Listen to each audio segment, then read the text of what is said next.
کہ یہاں وہ بڑھیا رہتی تھی جو رسول اللہ صلی اللہ علیہ وسلم کے اوپر کچرا پھینکا کرتی تھی۔ پہلی بات تو میں یہ بتا دوں بھیا کہ حدیث کی کتابوں میں بڑھیا کا جو واقعہ ہے یہ کہیں نہیں ملتا۔ علماء اس واقعے کی رد کرتے ہیں کہ یہ واقعہ کتابوں میں نہیں ہے، یہ من گھڑت واقعہ ہے۔ میں اس کو مشمش کہا جاتا ہے اردو میں، اور اللہ عالم کیا اس کا نام ہے۔ یہ انگور ہے اسی باغ کا، جیسا کہ انگور کا ہی ذکر آیا حدیث پاک میں کہ عتبہ بن ربیعہ نے حضرت عباس رضی اللہ عنہ کو کہا تھا کہ کچھ دے دو، تو حضور کی بارگاہ میں حضرت عباس نے انگور پیش کیے تھے، اسی باغ کا انگور۔ اس وقت میں طائف میں حاضر ہوں اور عتبہ بن ربیعہ کے باغ کے حوالے سے کچھ ڈیٹیل میں آپ کو دینا چاہتا ہوں۔ ناظرین اس وقت ہم مسجد عباس رضی اللہ تعالیٰ عنہ سے بھی باغ کا آپ نظارہ کر سکتے ہیں۔ میرے سیدھے ہاتھ پہ عتبہ بن ربیعہ کا ہی باغ ہے اور بہت پیارا لک ہے، اور یہ باغ صلو علی الحبیب صلی اللہ تعالیٰ علی محمد صلی اللہ تعالیٰ علیہ وسلم۔ ناظرین ایک عظیم ہستی کی بارگاہ میں حاضر ہیں جو مفسر قرآن ہیں، مصطفیٰ کریم صلی اللہ علیہ وسلم کے رشتے میں بھائی لگتے ہیں۔ میری مراد حضرت سیدنا عبداللہ بن عباس رضی اللہ تعالیٰ عنہ سے ہے، مفسر قرآن ہے، اور اللہ تبارک و تعالیٰ نے کمال کا علم عطا فرمایا تھا۔ اس سے اندازہ لگائیں کہ عمر بن خطاب رضی اللہ تعالیٰ عنہ کی بارگاہ میں کوئی سوال کرنے والا سوال کرنے کے لیے آیا، فرمایا کہ عبداللہ بن عباس سے یہ مسئلہ آپ پوچھ لیں۔ اس سفر میں میرے بہت ہی بہترین دوست حاجی الطاف بھی ہمارے ساتھ ہیں ناسک سے۔ اللہ کریم اس پاک دیار کی حاضری قبول فرمائے۔ ان کی سیرت کے حوالے سے بہت ساری ویڈیوز میرے یوٹیوب چینل پہ موجود ہیں، زبیر اتاری مکی، وہاں سے بھی آپ استفادہ حاصل کر سکتے ہیں۔ ناظرین طائف کی ایک زبردست مسجد میں حاضر ہیں۔ اتنی بڑی مسجد ہے کہ ایک صف میں 135 لوگ کھڑے ہو جاتے ہیں نمازی، اور ٹوٹل صف جو ہے 72 ہے۔ تقریباً یہ 10,000 کے آس پاس ایک وقت مرد یہاں پہ نماز پڑھ سکتے ہیں۔ عورتوں کی جو جگہ ہے اس سے الگ ہے، اتنی وسیع مسجد۔ یہ مسجد کون سی ہے؟ حضرت عبداللہ بن عباس رضی اللہ تعالیٰ عنہ کی یہ مسجد ہے جو طائف میں موجود ہے۔ آئیے اس مسجد کے مختلف زاویے سے ہم مناظر آپ کو دکھاتے ہیں۔ محمد نامی محمد نامی محمد، جس طرح ملتے ہیں لب نام محمد کے سبب، کاش مل جائیں ہم سب نام محمد کے سبب۔ نامی محمد نامی محمد، آنکھوں کا تارا نامی محمد، دل کا اجالا نامی محمد، آنکھوں کا تارا نامی محمد، دل کا اجالا نامی محمد نامی محمد۔ پوچھے گا مولا لایا کیا کیا، پوچھے گا مولا لایا کیا کیا، میں یہ کہوں گا نام محمد، دل کا اجالا نام محمد، آنکھوں کا تارا نام محمد، دل کا اجالا نام محمد، آنکھوں کا تارا نام محمد، دل کا اجالا نام محمد۔ نوح خلیل موسیٰ عیسیٰ، نوح خلیل موسیٰ عیسیٰ، سب کا ہے آقا نام محمد، دل کا اجالا نام محمد، آنکھوں کا تارا نام محمد، دل کا اجالا نام محمد، آنکھوں کا تارا نام محمد، دل کا اجالا نام محمد۔ جس طرح ملتے ہیں لب نام محمد کے سبب، کاش مل جائیں ہم سب نام محمد کے سبب۔ نام محمد نام محمد، آنکھوں کا تارا نام محمد، دل کا اجالا نام محمد، آنکھوں کا تارا نام محمد، دل کا اجالا نام محمد۔ رکھو لحد میں جس دم عزیزوں، رکھو لحد میں جس دم عزیزوں، مجھ کو سنانا نام محمد دل کا اجالا نام محمد آنکھوں کا تارا نام محمد دل کا اجالا نام محمد. صلو علی الحبیب صلی اللہ تعالی علی محمد صلی اللہ علیہ وسلم. ناظرین، اس وقت ہم مسجد عداس رضی اللہ تعالی عنہ میں حاضر ہیں. یہ وہ پیارا اور مقدس مقام ہے جہاں پر حضرت زید بن حارثہ رضی اللہ تعالی عنہ پیارے آقا صلی اللہ علیہ وسلم کو اپنے بازوؤں میں اٹھا کے لے کر آئے تھے. واقعہ یوں ہے کہ جب مصطفیٰ کریم صلی اللہ علیہ وسلم کو مشرکین طائف میں پتھر مارے اور اوباش لڑکوں کو پیچھے لگا دیا تھا، جو پتھر مارتے تھے گالیاں بھی نکالتے تھے، حضور جب بیٹھتے تھے تو یہ ظالم بازو پکڑ کے اٹھا دیا کرتے تھے. تو حضور کافی زخمی ہو گئے تھے، اور حضرت زید بن حارثہ رضی اللہ تعالیٰ عنہ یہ وہ صحابی ہے کہ طائف کے پورے سفر میں رسول کائنات صلی اللہ علیہ وسلم کے ساتھ تھے یہ. اور جب کوئی پتھر دائیں سے آتا آپ دائیں ہو جاتے، جب کوئی پتھر بائیں سے آتا آپ بائیں ہو جاتے، جب کوئی پتھر سامنے سے آتا آپ اس کو سامنے سے رکا کرتے تھے، جب کوئی پتھر پیچھے سے آتا آپ اس کو پیچھے سے رکا کرتے تھے. یوں آپ خود بھی بہت زیادہ زخمی ہو گئے تھے، اس کے باوجود بھی حضور کو اپنے بازوؤں میں اٹھا کے لے کے اسی مقام پہ لے کر آئے اور ایک درخت کے سائے میں یا انگوروں کے بیل کے سائے میں حضور کو بٹھایا. چونکہ یہ باغ تھا عتبہ بن ربیعہ کا. عتبہ بن ربیعہ یہ مسلمان نہیں تھے اور نہ ہی جو ہے وہ یہ حضور کے چاہنے والے تھے. کئی لوگ یہاں پر آتے ہیں تو کہتے ہیں کہ عتبہ بن ربیعہ کا باغ ہے، وہ تو ایسا تھا ویسا تھا. غلط فہمیاں ہیں. یہ دونوں کافر تھے اور پکے گستاخ رسول تھے، جو بدر کی جنگ میں رسول کائنات صلی اللہ علیہ وسلم کے صحابہ نے ان دونوں کو واصل جہنم کیا. اور اس کا بیٹا ولید تھا، وہ بھی گستاخ رسول تھا. تینوں مارے گئے. مارنے والے کون تھے؟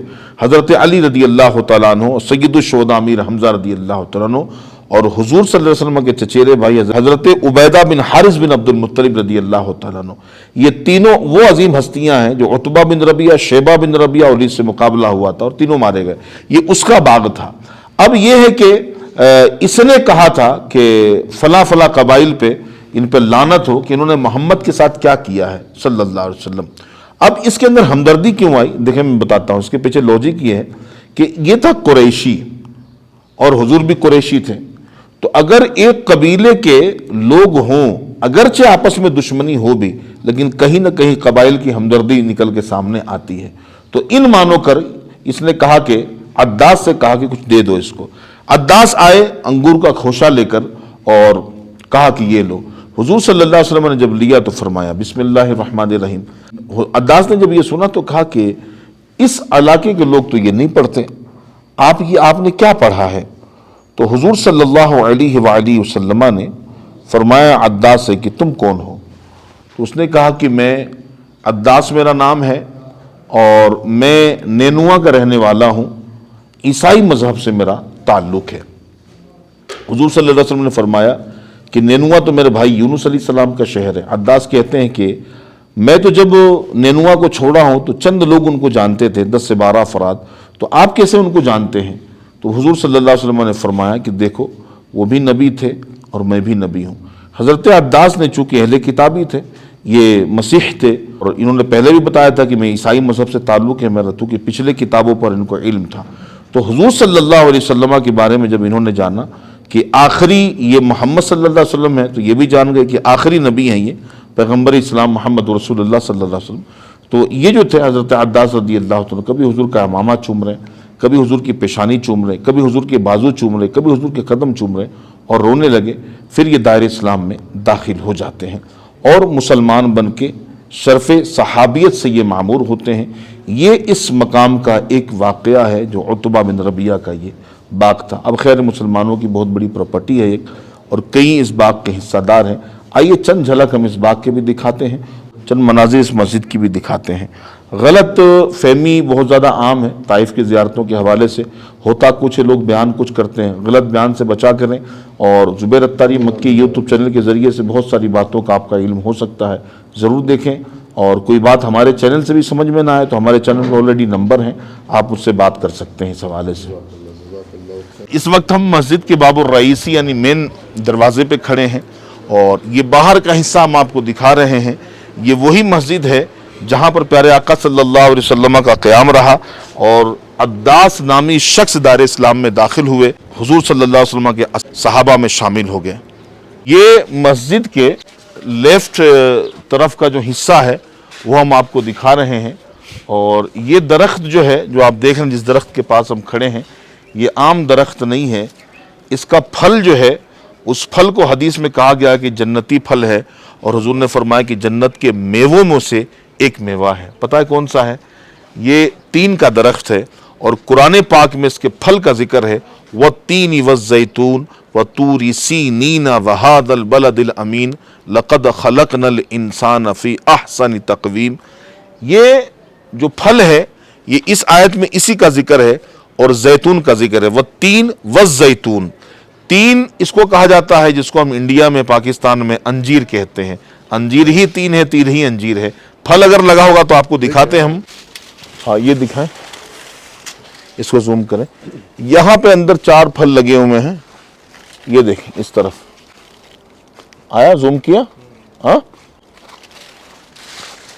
یہ جنت کے میوے میں سے ایک میوہ کہا گیا ہے، اور اوپر کی جانب بھی ہے۔ اس کو زوم کر کے لیں بیٹا، زوم کر اس کو۔ بہت سارے افراد کہ ادھر بھی نہ نیچے، ہاں اصل نیچے بھی بہت تھے۔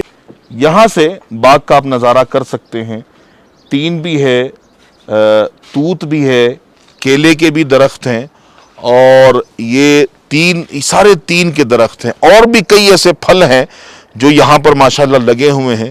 اچھا یہ بھی ایک بتاتا چلوں میں آپ کو کہ اس باغ کے اندر اور طائف کے دیگر باغاتوں کے اندر پھل یہاں پہ نظر آئیں گے، شاید پورے سعودی عرب میں کہیں آپ کو پھل ایسے نظر نہ آئے۔ جی ہاں، اور یہ آپ کو صحیح میں بتا رہا ہوں کہ جو پھل آپ کو جارڈن میں، فلسطین میں، دمشق میں ملے گا، وہ پھل آپ کو پورے سعودی عرب کے اندر فقط ایک شہر ہے جہاں مل سکتا ہے، وہ طائف کے اندر ہے۔ کیوں کہ خطہ طائف کو حضرت جبریل علیہ السلام اپنی ہتھیلی پر اٹھا کے لے کر آئے تھے، اور اس خطہ طائف نے بیت اللہ کا طواف کیا، پھر پہاڑ کی چوٹی پہ حضرت جبریل علیہ السلام نے اس کو رکھ دیا تھا، کیونکہ یہاں کا کلائمیٹ سعودی عربیہ کے کسی بھی شہر سے میچ نہیں ہوتا، مس میچ ہوتا ہے۔ بلکہ مکہ 100 کلومیٹر کا فاصلہ ہے، لیکن مکے میں جائیں گے تو گرمی لگے گی، یہاں آئیں تو ٹھنڈی ٹھنڈی ہوائیں بھی چل رہی ہے۔ تو یہ کلائمیٹ کسی بھی شہر سے یہاں کا کلائمیٹ میچ نہیں ہوتا ہے۔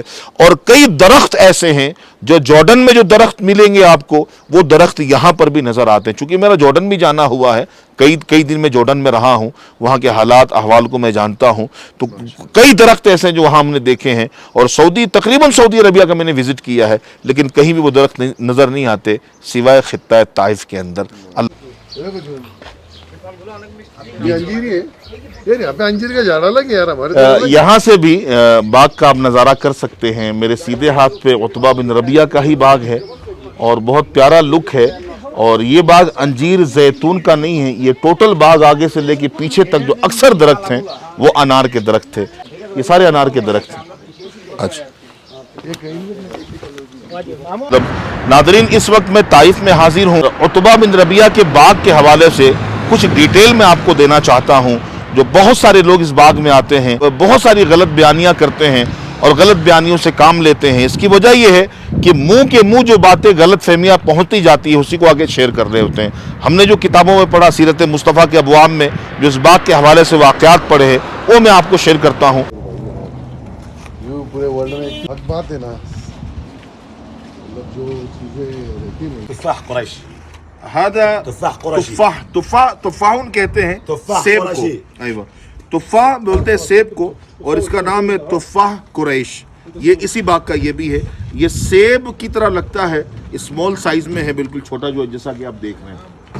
اور یہ انگور ہے، یہ انگور ہے اسی باغ کا، جیسا کہ انگور کا ہی ذکر آیا حدیث پاک میں۔ عتبہ بن ربیعہ نے حضرت عداس رضی اللہ عنہ کہا تھا کہ کچھ دے دو، تو حضور کی بارگاہ میں حضرت عداس نے انگور پیش کیے تھے، اسی باغ کا انگور ہے یہ۔